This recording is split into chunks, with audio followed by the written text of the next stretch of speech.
जिल्हा परिषद पंचायत समिती निवडणुकीच्या तारखा बदलल्यात। मतदान 7 फेब्रुवारीला तर मतमोजणी 9 फेब्रुवारीला होणार आहे। शासकीय दुखवट्यामुळे मोठा निर्णय घेण्यात आला।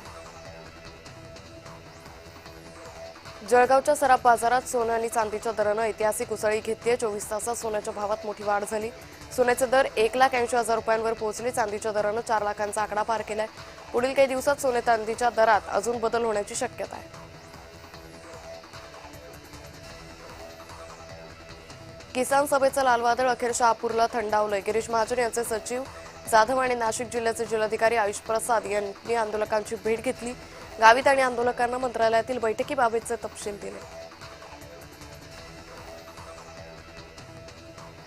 शहापूर तालुक्यातील मुंबई नाशिक महामार्गावरील लाहे गावातील मारआणाला आग लागल्याची घटना घडली। अग्निशामक दलाचे जवान घटनास्थळी दाखल झाले, मात्र आग रेल्वे रुळाच्या पलीकडे असल्यानं आग विझवण्यास अग्निशामक दलाला अडचणी आल्या। नाशिककडे देवदर्शनासाठी निघालेल्या 55 वर्षीय मुकेश गवळी यांच्या सायकलला ट्रकनं धडक दिली। अपघातात मुकेश गवळी गंभीर जखमी झाले। उपचारादरम्यान त्यांचा मृत्यू झाला।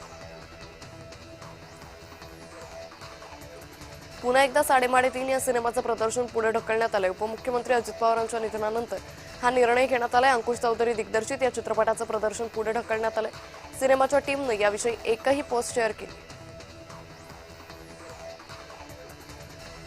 बॉलिवूड अभिनेता रणवीर सिंग पुन्हा एकदा वादाच्या भोवऱ्यात अडकलाय। रणवीर सिंग विरोधात एफआयआर दाखल करण्यात आली आहे। सार्वजनिक कार्यक्रमात कांतारा चित्रपटातील दैवाची नक्कल केल्याप्रकरणी त्याच्या विरोधात बंगळुरूमध्ये एफआयआर दाखल करण्यात आली।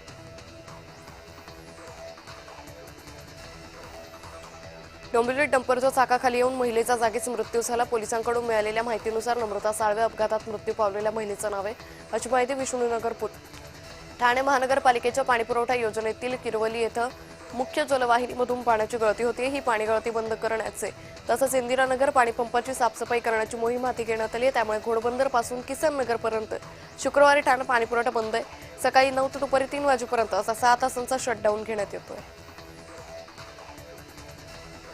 पश्चिम रेल्वेचे महाव्यवस्थापक विवेक कुमार गुप्ता यांची दिल्लीत बदली झाली आहे। गुप्ता यांच्याकडे मध्य रेल्वेचा अतिरिक्त कार्यभार होता। गुप्ता यांच्या जागी मध्य आणि पश्चिम रेल्वेची जबाबदारी कोणाला मिळणार हे पाहणं महत्त्वाचं ठरेल।